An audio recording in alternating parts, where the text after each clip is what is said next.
Goeiemorgen Sambonani and welcome to the Capital Breakfast Show. My name is Robin Jones and of course I'm not alone here today. I'm here with my lovely co-host Mr. Siyatlele. Good morning. Morning Robin, how are you? I'm doing fabulous, thank you. Alright, you feeling skippy I can see? Definitely, it's one day before the weekend, Friday, and I'm excited. Okay, well, with you being excited, me being excited as well, hopefully our viewers at home are geared and ready for a fantastic show. On that note, we will be right back.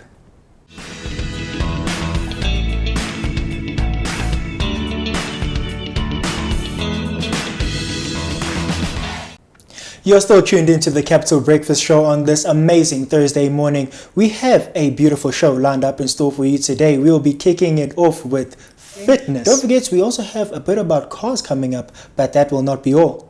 That's right, that's not all for today. We'll be reviewing Fast and the Furious in movie review as well as Quickie with the Champ. Moving on to our first segment of the day, which I'm always excited about, fitness. And I hope that our viewers are ready for this amazing segment because we'll be working up some fire up in here. Oh yes, we will be. Take it away.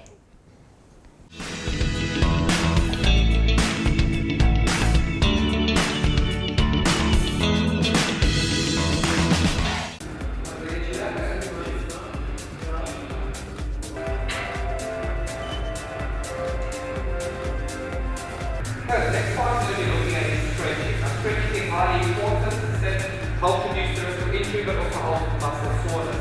The first thing we're going to do is we're going to sit down on the mat. We're lifting our one leg off, lifting our whole leg position. So everybody wants to do one knee on the mat. One is going to be stretching your quad area. So we're lifting the leg up, just get your balance, so the spine is comfortable, putting the leg up, hold on the mat, pick the leg up and then leg go. Okay, no problem. Okay, so you have to put the one forward. So leg perfect, right? Leg hold it. Perfect. So it's tough to hold there and hold the leg. So leg.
Which is going to be your next base, and what we're going to do down and back up again. 1, 2. If you want to go a bit more advanced, you can do a normal push-up where your legs are off the ground.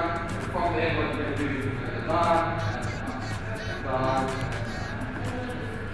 Okay. But I'm going to start with before we get around this for people to see how to perform. This is where you should your arms forward. Yeah, I'm going to recommend you still want to keep it in the same context as you do doing a push-up. So if I'm looking at the normal push-up, I'll be having over the right foot. I have to do that. What I do is I drop my legs and roll them forward in the right position. Because once you can take that and your arms are not in the right position, and you're very awkward for you. So you want to be lying over the arms so that you're fully stable and dropping down. Okay, we're going to go to 20 repetitions. 3, 2, 1. Let's go. 1, 2, 3, 4, 5. Very good.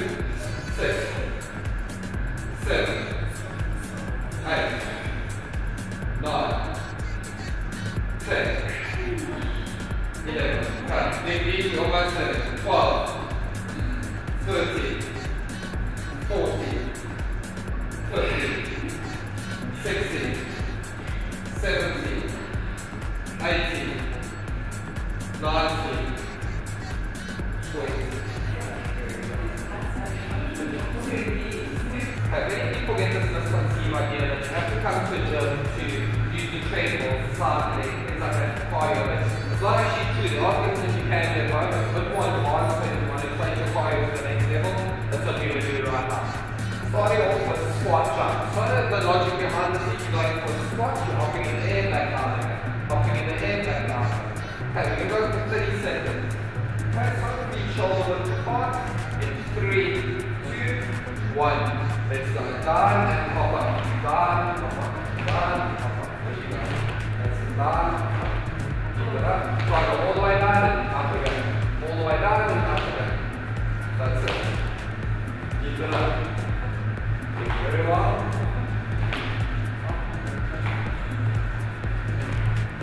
12, 11, 10, 9, 8, 7, 6, 5, 4, 3, 2, 1. Okay, moving on. The next one we're going to do is called lunge jumps. Now, you can do it a bit slower to protect yourself from a falling or just for safety. What we're going to do is you're going for a lunge, down and switching over. Back and forth. Okay, so we're doing that. Okay, so what you're doing is you're going there, you're going to switch over slowly, let the foot land first. So look, foot land first, switch back. Foot land, switch back. We're going to go 30 seconds. 3, 2, 1. Let's go. And switch. And switch. There you go. Switch. And switch. And switch. Keep it up. And back. Back. Back. Nice. Everything really well. That's it. Almost there. 12, 11, 10, 9, 8, 7, 6, 5, 4, 3, 2, 1. Time.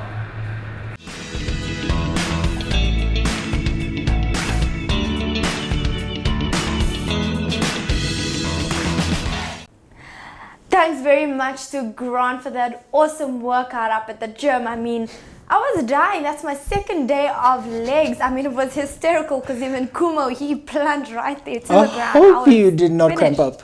Are you okay? Oh my goodness, I am in pain right now. It's crazy. Like, I need to adjust to all of this because, but right. I'm loving it though. I'm loving it. A few days at a time, or should I just say one day at a time? Well, from the pain of working out. But moving right along, we'll be moving on to the history of the Mini Cooper with Ryu and Tando. Check it out. Enjoy.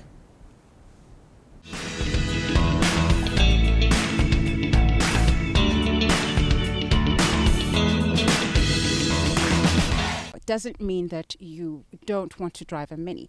Some people would say, why don't they get the Mini Countryman? Well, the Mini Countryman is a different class. It's not a hatch, and so the Mini 5-door is catering to people who still want the go-kart ride and the typical characteristics of a Mini, but need a car that's more practical. Well, what we felt when we were driving this is that, yes, we still have the go-kart feeling. From an engine perspective, from a performance perspective, I wasn't sure if there was much of a difference. Could you elaborate on that? Well, there isn't a difference between the engine of a 3-door and a 5-door. So the 3-door and 5-door have a Cooper and a Cooper S. The Cooper is the 1.5-litre engine, 3 cylinders. Cooper S, a 4-cylinder, 2-litre engine. So it's the same engines on the same car. So that's why you wouldn't feel a difference. And I mean, like I said, the dimensions of the car have changed in length, not in the feeling of it. And I see here we've got a couple of vintage cars. Yes. We wanted to illustrate the evolution of the Mini. These were the original Minis built by Alex Isagonis, and this that I'm sitting on now is the 3-door Mini, and the evolution of the car, where it started from. The characteristics are still there in terms of a small, urban, fun go-kart feeling. I see we have a couple of vintages, and we're actually very fortunate enough to be sitting in one of these. Tell us the difference in design from where you started to where you are today. Well, what has always been very important to Mini is to keep the original characteristics of the Mini. I mean, Minis have been on the market for 50 years. We recently celebrated our 50th. So in terms of the characteristics that if you look at the cockpit, we still have the dials at the bottom which are in this car, in the Mini. So we have tried to keep the heritage of the Mini in the new Minis as well. We still have the big dial in the center console, but that now is an infotainment system. The speedometer has moved to the front of the steering wheel. Right. So if you open the new 5-door Mini, you will still see that it is still a Mini, and you can still do some comparisons between an old one and a new one.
Gosh, I forgot that it's a manual.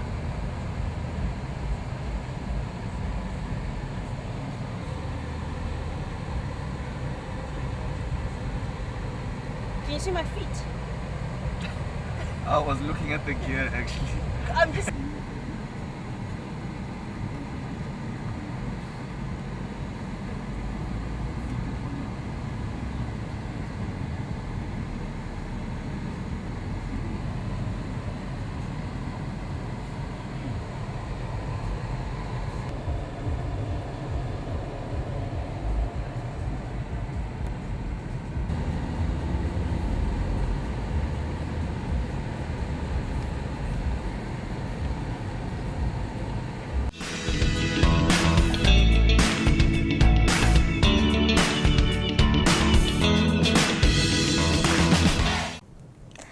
And that was the vintage Minis and how they evolved over the years. It's quite impressive. I mean, I love it. I mean, crazy. From the ones that you see in those, remember Mr. Bean back then, to your more recent movies that actually have got a couple of Minis in there, whether they are committing a bit of crime, but it's all for the love of entertainment.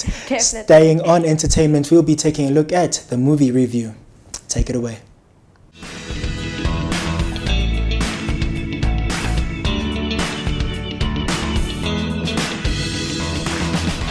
Welcome to the Capital Breakfast Show. My name is Kevin, and today on Movie Review we've got Ntiki, and today we'll be discussing about the latest installment in the Fast and Furious franchise. So Ntiki, welcome to the show. Thank you.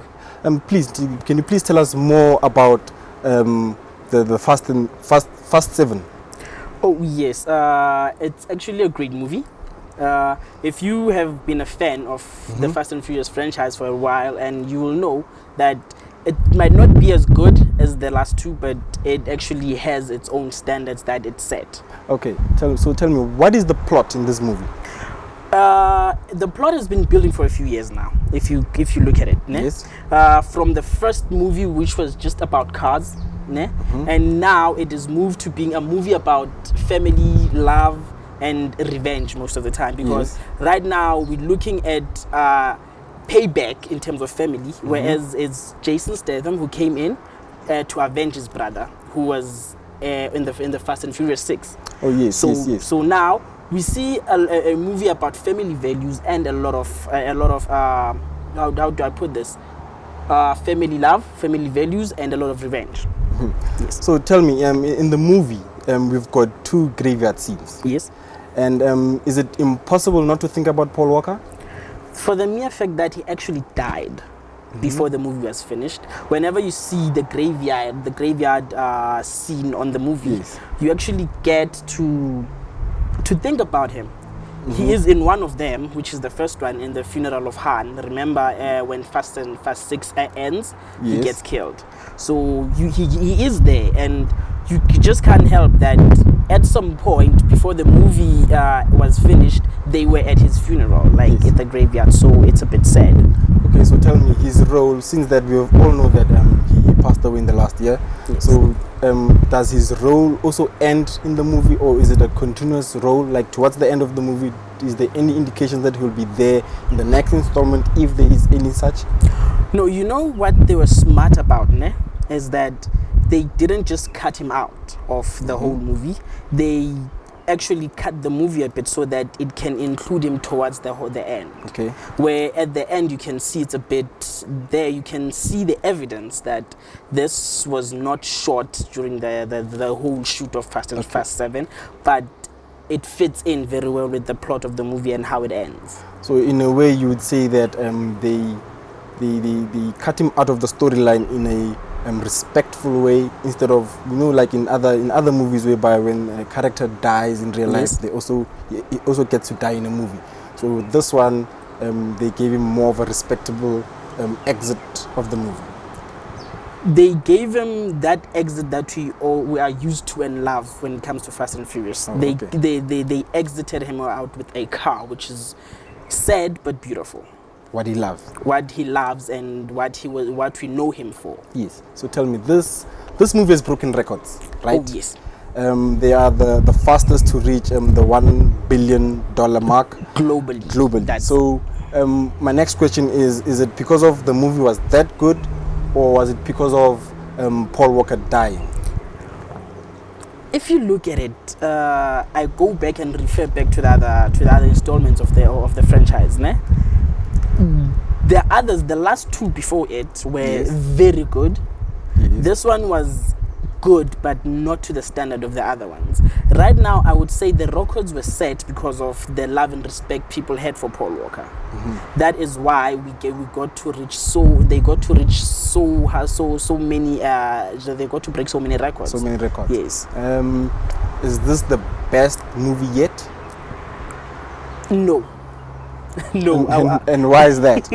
You know, what they have great scenes. You know Fast and Furious for having unbelievable scenes, right?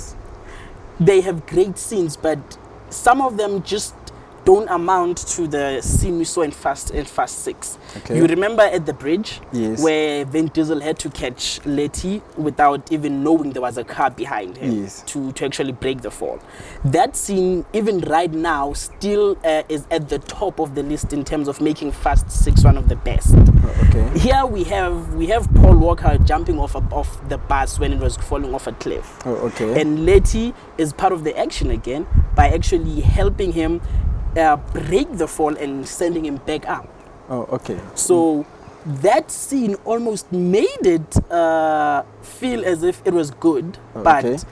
I still say it was not as good as 5 and 6. It comes after those. Okay.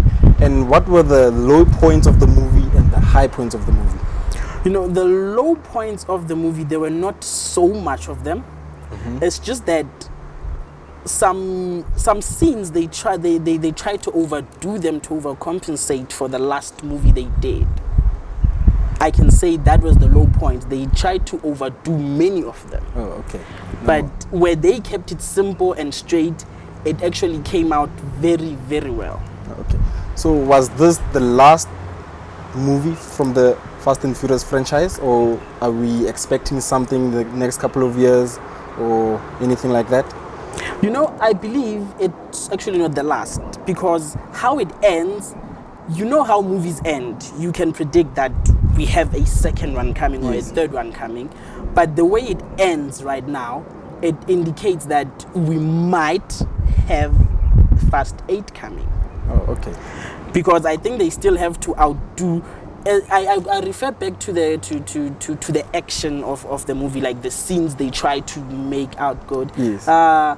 It's one of the first movies where a car can actually jump through 3 buildings. So I don't think you've seen that in many movies. Yes. So they define the rules of science. The rules of science, the rules of gravity. Yes. Because if you look at it, the space where the car has to jump is very limited in terms of the car jumping. So they had to do that smartly, and they had to actually rev the car up too much so that it gains enough speed to jump through the roof. And those are high buildings. Dubai has some of the highest buildings in the world. So jumping through those 3 towers is something amazing. So that's why I say I feel they still have more scenes to think up. That's why I say we might have another one coming. Dominic Terrell, you don't know me. You're about to. Looks like the sins of London have followed us home. Remember Owen Shaw? This is his big bad brother. We're being hunted. One last ride. Get low when the whistle go. Now we talk.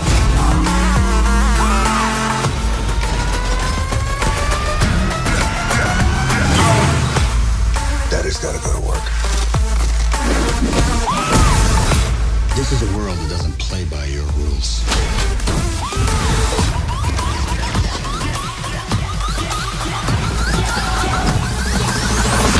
Like it or not, you and your friends are a part of it now. I don't have friends. I got family.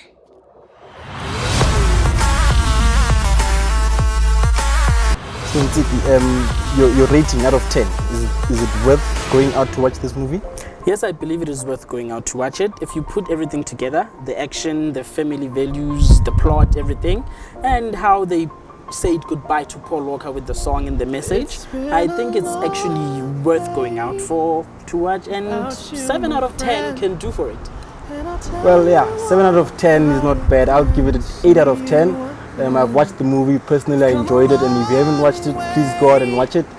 And that was our movie review. See you next time, and keep safe, drive safe, sharp sharp. When I see you again. Damn, who knew? All the planes we flew, good things we've been through. That I'll be standing right here talking to you about another path. I know we love to hit the road and laugh, but something told me that it wouldn't last. Had to switch up, look at things different, see the bigger picture. Those were the days, hard work forever pays.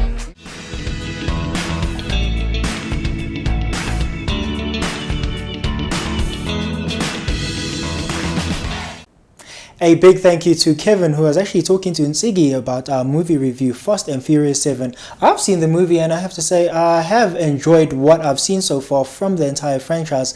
What about you? Well, unfortunately, I haven't seen the movie yet, but Really? I'm definitely looking forward to it. I mean, Okay, hearing well- about Kevin and Ntiki talking about it, I'm definitely amped for the No, movie. well, just for me to just try and get you onto the car, should I say, Yeah. or vehicle. The movie has to be one of the best of the franchise that I've seen so far. No wonder it's doing so well at the box office. But not to give away too much of the storyline, Please. but you are not going to be disappointed by this one. Trust me. I definitely hope so. I hope you guys enjoyed that segment. Moving on to our last segment of the day, Quickie with the Champ, with Lucas Malloy and Kumu. Take it away.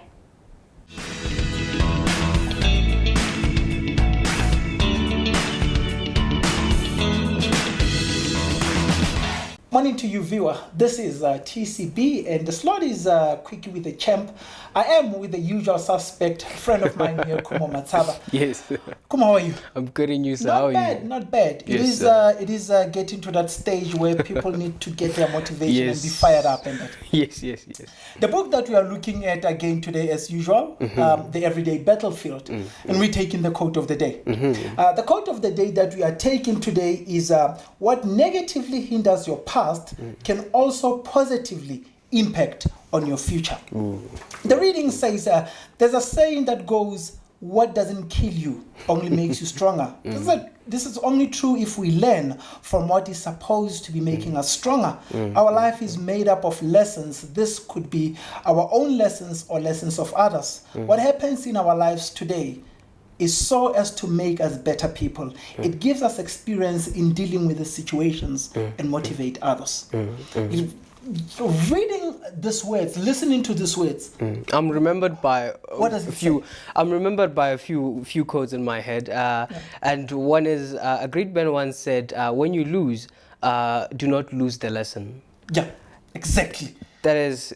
It's powerful in its own sense. Exactly, Yes. and that's what it is. You know, when those words come out and they are saying what hinders your past can positively impact your future. Now, what we do normally is that we get so much stuck in the past. We sit in the losses that we've made. Yes, the disappointments the and everything, the failures. We that carry them all up with, Exactly. into the future. Yes, yes, and what yes. does that do? The only thing that it does is that it keeps reminding you of the pain that you experienced. It keeps on reminding you of the failure that you've seen. So you are unable to become the best that you are because you always remember You have the baggage. the worst that you have you have been. Yeah. You know, Kuma, I sit and think. You know, when I look at my situations today, I sit and say, have I not failed in my life? You know, and the answer is exactly that. I have failed more than I have won in life. You know, Yeah. and I'm sure if you not being afraid to take the risk to try. Exactly. Yeah. And if you sit back now and you think back in your battles and that, you realize that as Kumo, you have probably experienced some of my own battles. Yes. And you have lost way more than what you have won. No, yes. You know, but the thing is that going back, it is not about how many battles that you lose. You know, the one battle that you win is worth the 10 that you have lost. Because when you win it, it means that you have learned from the ones that you have lost. Yes. You see, when every battle that you lose equips you for the one that you are going to win. So until you learn the 10 lessons that you need to win your one battle, you're going to lose 10 battles to learn a lesson on each battle that you lose. Now, we need to be focused on that. I can also think of the man who created the light bulb. Imagine, we heard that he tried about a thousand times until today making a light bulb. Exactly. Imagine all those lessons. Okay, I need to do this instead of doing that. What would have happened if any of them gave up? You see, so today we wouldn't So have. that was what it said. People get trapped in their past.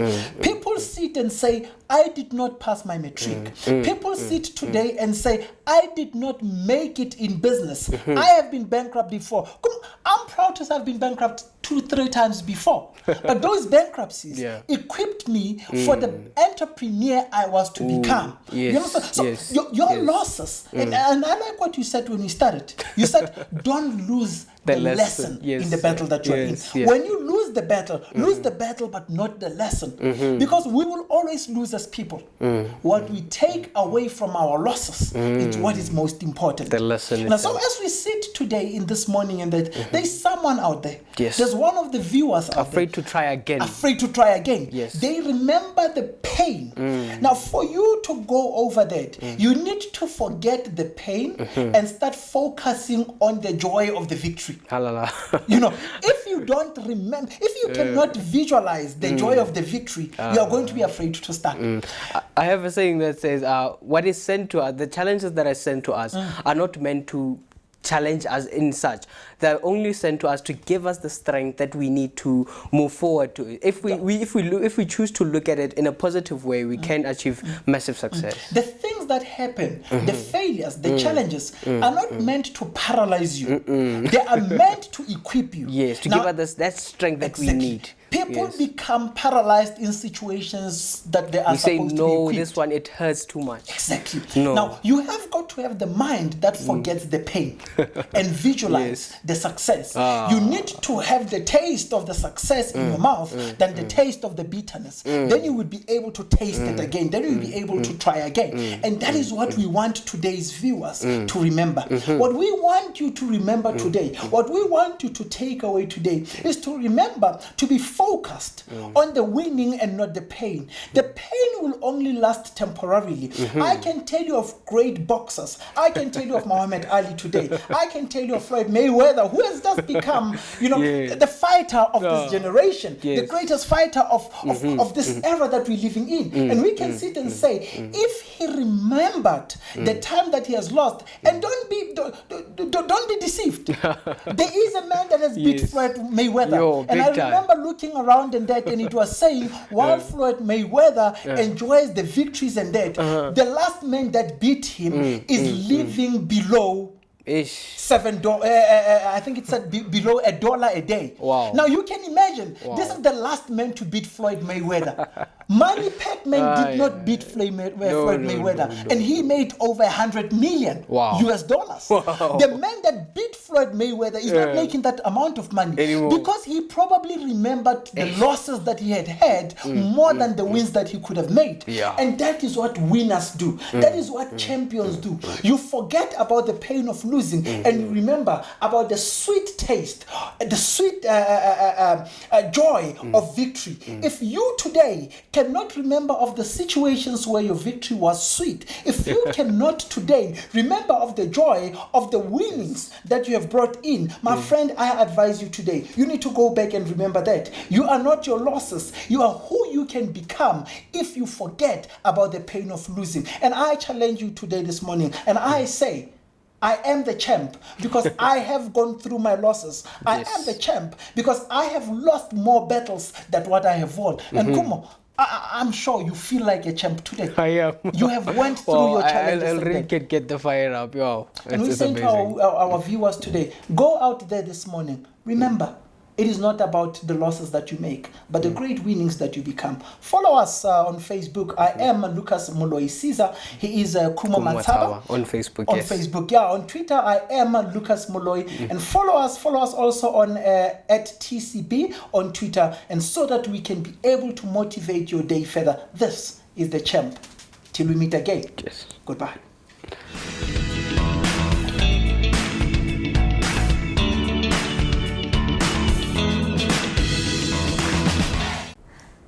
You know that young people can also be wise and motivate us. I mean, thank you very much to Kumo for that. I mean, he's a very wise guy. Looks like they're pulling it together. Definitely, definitely.